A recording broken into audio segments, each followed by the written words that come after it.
ज़रूरत है। बहुत बहुत धन्यवाद। Thank you. Sushri Swati Maliwal.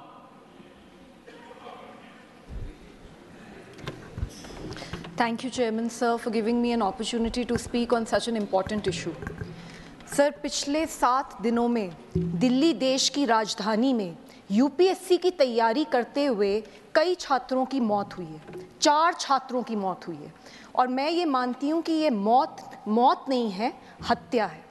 Sir, हमने देखा किस तरीके से पटेल नगर में एक छात्र, नीलेश राय नाम उसका था, वो लड़का अपने घर के बाहर खड़ा था और वहाँ पर पानी भर गया और इस कारण से जैसे ही उसने गेट पकड़ने की कोशिश करी, उसका करंट लग के उसी वक्त मौत हो गई। 2 दिन पहले राजेंद्र नगर में बुरी तरीके से 3 बच्चे डूब के मर गए।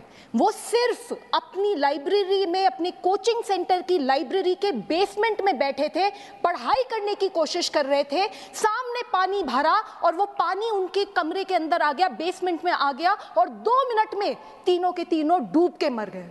सर, मैं कल वहाँ गई थी और मैंने उन परिवारों से मैं मिली, उन 2 लड़कियों के परिवारों से मिली जिनकी जान गई है।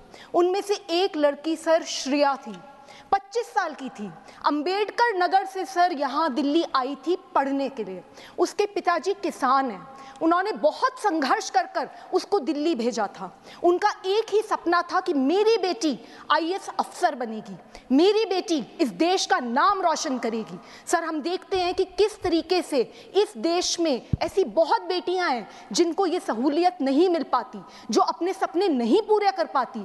ये किसान परिवार अपनी बेटी को इतनी दूर दिल्ली एक सपने के साथ भेजता है और वो सपना डूब गया। इसी तरीके से तान्या जो 21 साल की थी, नवीन भी जो केरला से था, तान्या सिकंदराबाद से थी। सर, दोनों के दोनों डूब गए। कौन जिम्मेदार है? सर, आज दिल्ली देश की राजधानी में पूरे देश से, अलग अलग कोनों से, गरीब परिवारों से सर लोग आते हैं, बच्चे आते हैं यहाँ पर आईएएस ऑफिसर बनने का सपना देखकर।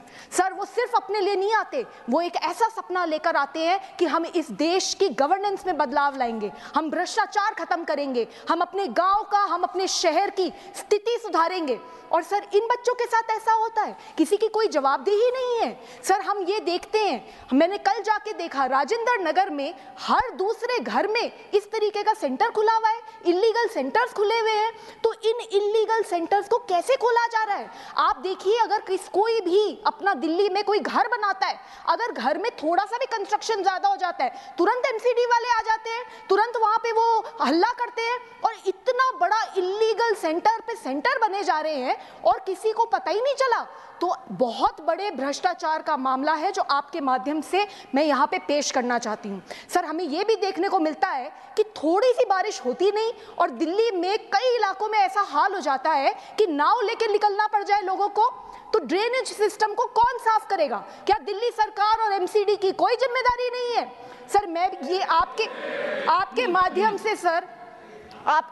से सर मैं 3 डिमांड रखना चाहती हूँ। सर, सबसे पहले ये जो एफआईआर हुई है, इस एफआईआर में उन कोचिंग के सेंटर के जो लोग हैं उनको पकड़ लिया है पुलिस ने सर, लेकिन ये जो अधिकारी हैं और चुने हुए रिप्रेजेंटेटिव्स हैं, उनकी जिम्मेदारी कौन सेट करेगा? सर, आप देखिए, वहां पे मुझे बताया गया, बच्चों ने मुझे बताया कि किस तरीके से उन्होंने कंप्लेंट्स लिखी थी, पार्षद को लिखी थी, एमएलए को लिखी थी और कोई एक्शन नहीं हुआ। तो जो एफआईआर हुई है उसमें पूरी तरीके से जांच होनी चाहिए और ये जितने भी अधिकारी हैं इन सब के ऊपर सख्त से सख्त कार्रवाई होनी चाहिए। एक ऐसा मैसेज देना चाहिए कि आगे किसी की हिम्मत ना हो इस तरीके का लापरवाही या भ्रष्टाचार करने की। सर, दूसरी बात, सर, ऐसे मौकों पर कोई क्या ही मुआवजा देगा? एक परिवार जिसने अपनी बेटी खो दी, जिसने अपना बेटा खो दिया, सर, उसके लिए तो सब कुछ खत्म हो गया। मैं कुछ भी कह दूं, हम सब मिलके कुछ भी संवेदना प्रकट कर दें, हम उनका कोई भी खामियाजा नहीं कर सकते, हम उनकी संवेदना प्रकट ही नहीं कर सकते सर, वो इतनी पीड़ा में है। लेकिन दिल्ली सरकार का फर्ज बनता है कि 1-1 करोड़ का कॉम्पनसेशन एक बच्चे को मिलना ही चाहिए।